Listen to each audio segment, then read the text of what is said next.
Hi there, Leo! Welcome dito sa ating channel. Hi, new viewers. My name is Yan at sa ating mga returning tambayers. Thank you sa inyong walang sawang love and support for me. At yun nga, kung hindi nyo pa knows mga babes, mayroon pa tayong other channel kung saan nag-upload din tayo ng daily collective readings for all signs. And wala tayong gender dito sa babae, lalaki, LGBT, lahat welcome. Pwede rin pong i-switch yung mga roles dahil possible talaga yung mangyari kasi general reading ito. And at the end of the day, lahat kayo ay may free will na free nyo pong gamitin anytime, anywhere. Like it's up to you kung gusto nyo i-claim yung mga messages or not. So, kung may cross-watchers dito si Leo, welcome ka rin. At kung may Leo placement sa kanilang natal or birth chart, welcome din kayo. So, let's go ahead and check these messages right here for you, Leo. What does Leo needs to know? Can you please show me? Leo. Leo.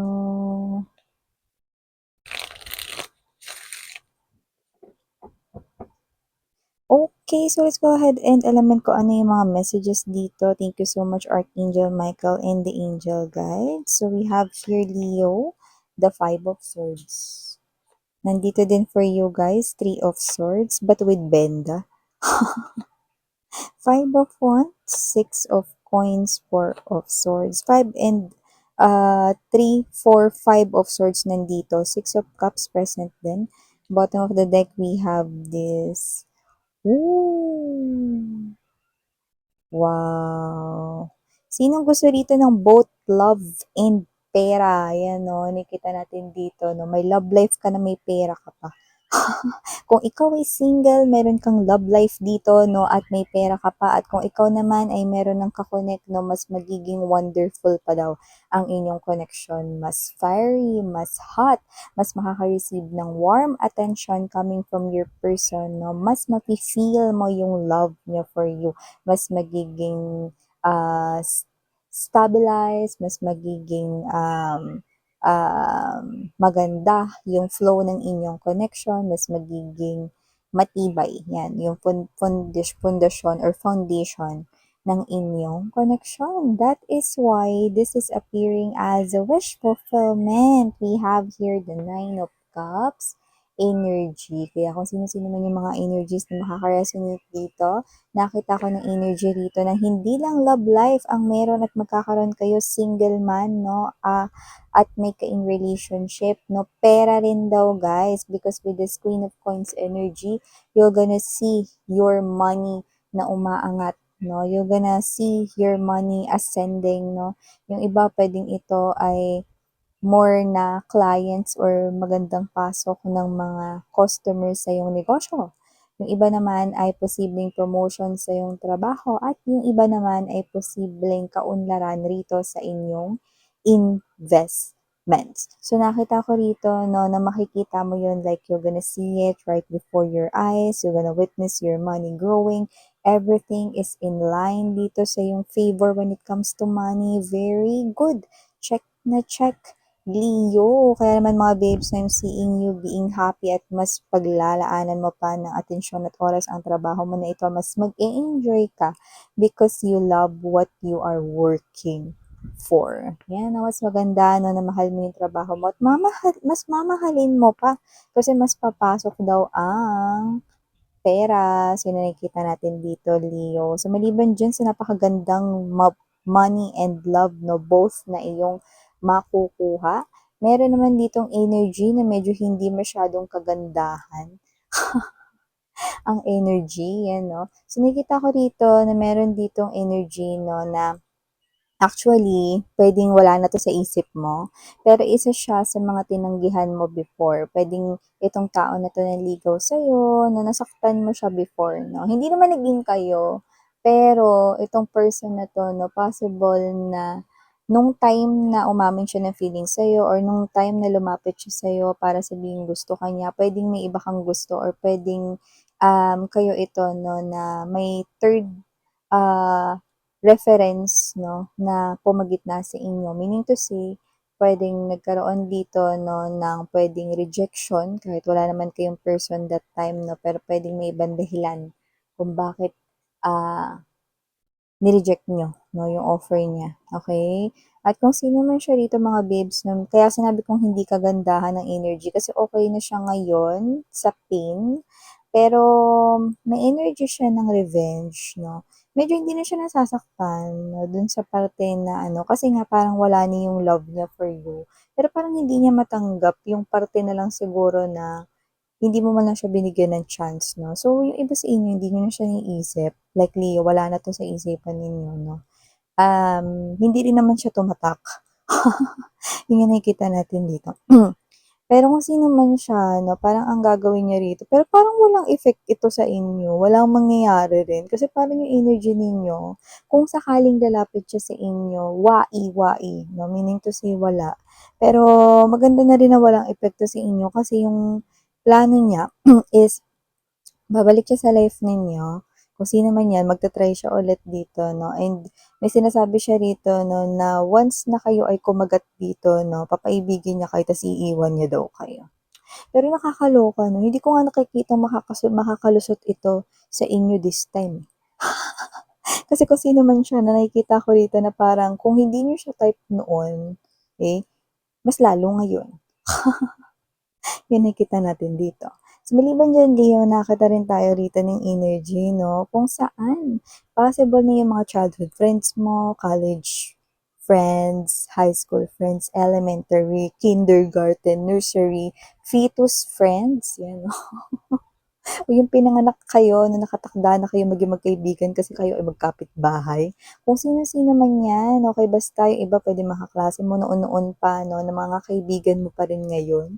So, nakikita ko rito na posibleng kayo 'to 'no, na meron kayong mga pagpaplanong gagawin 'no, sakto, eh, summer season. So, possible na meron kayong mga gustong puntahan 'no, at tingin ko sa sobrang dami ng gusto ninyong suggestion na mga lugar na pupuntahan 'no, matatagalan ng inyo ritong pag-iisip kung saan kayo pupunta, 'yan 'no.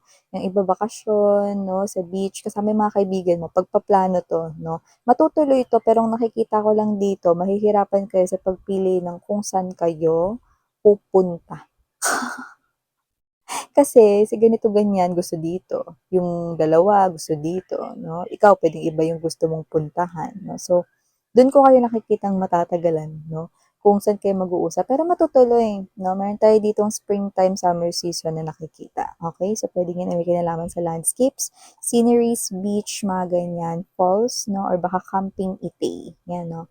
So, yun nga mga babes na maliban diyan, Leo, nakakita rin tayo ng energy rito 'no, na posibleng meron na ditong nakaka-move on, 'yan 'no, sa kanilang mga ex 'no. Maganda 'yan kasi nakita rin ako ng energy rito 'no, na meron ditong ibibigay sa inyo si universe 'no, mga connections 'yan 'no. So, iba may options dito when it comes to love 'no, pero yung iba may options dito when it comes to new friends. Okay, so just take how this resonates, okay? So, meron akong mga nakikita rito na mga bagong makikilala mo, Leo, na pwede mo daw maging mga kaibigan, no? So, dapat daw nakilala mo na ito noon-noon pa, yan, no? So, nagkaroon kasi ng delay dito kasi nga you are in pain, lalo na yung mga recently lang na parang bago-bago pa lang yung breakup ninyo, no, with a person or yung iba puwedeng hindi naman break up with a lover, puwede naman na parang may na-friendship over lang 'no, nag-away sa loob ng barkada or whatever 'no. May mga ipapakilalang bagong connection sa'yo si Universe Leo 'no, nakikita ko rito na yan puwede nating sabihin kapalit ng mga umalis 'no or mga na-cut off dito sa life mo pero nakikita ko ng mga worth it mo sila talagang patuloyin sa iyong life 'no. Okay, hagin 'no, meron silang energy 'no na, um, what's this, they are good person 'no, they are good people here, 'yan. So maliban diyan, Leo, nakakita rin po ako ng energy rito mga babes, so na posibleng kayo ito 'no na baka meron kayo diyan 'no, speaking of bagong kakilala, puwede ring new pinagkakainteresan ninyo, love potential or whatsoever 'no. So, meron kayong makikita diyan. May makikita siya actually sa gamit ninyo 'no, pero makikita niyo rin 'no. So, kung ano man 'yun, may energy ron ng, light, funny, and at the same time, a little embarrassing. So, kung ano man 'yun, puwedeng baka yun yung picture na ayaw mong makita niya, 'no, or baka yan naman, eh, baka naman tumitingin kayo ng mga photo album, 'no, ta's hindi mo natago, hindi mo natanggal yung picture mo na ayaw mong makita ng iba, 'no. So, possible na yun ay makita niyan, so baka maghilahan pa kayong dalawa, 'no. So, whatever the case may be, that is a very light message, 'no, pero alam mo isang indikasyon rin na malay mo maisalba mo yung sarili mo dahil diyan sa message na yan. Lalo na kung gusto mo itago yun, 'di ba? Or baka naman may picture ka dun dati na parang, yun nga 'no, naaktuhan na parang dapa kayo or parang palaglag kayo, yung mga nakakatawa 'no, para sa iba pero sa inyo na nakakahiya. So, may mga gano'n, 'no? So, who knows? Baka this reading or that message might save you. So, last but not the least message for my Leo people out there, meron akong nakikita rito mga bibs 'no, na posibleng meron ka ritong bagay 'no, na posibleng ibigay sa iyo, ipamana, 'yan 'no, ipasa 'no. Siyempre 'pag pinasa na 'yan at ibinigay ano na, edi ikaw na ang nagmamay-ari nun. So, nakikita ko rito na dahil ikaw na ang bagong owner nun, so hindi ko alam kung ito ba ay pre-loved na item or whatever 'no, nakikita kong iingatan mo yun ng bongga, okey? So, nakikita ko na aalagaan mo yung bagay, bagay yun, eh, 'no? So, puwedeng ipasa sa'yo ng lolo't lola mo 'no, yung puwedeng wedding ring nila 'no, noon, 'yan 'no. So, ikaw na ngayon na nagmamay-ari niyan, okey? Para sa future mo rito mong papangasawa. Yung iba naman baka naman may binigay sa inyo rito yung mama ninyo, favorite necklace niya, or yung iba naman na baka naman yung galing sa friend ninyo 'no, na hindi niya ginagamit pero sa inyo, "Ay naku, ito yung ano, eh, gustong-gusto ko, eh." 'Yan 'no, may gano'ng klase ng energy. "Ito inaarbor ko sa'yo, buti binigay mo na."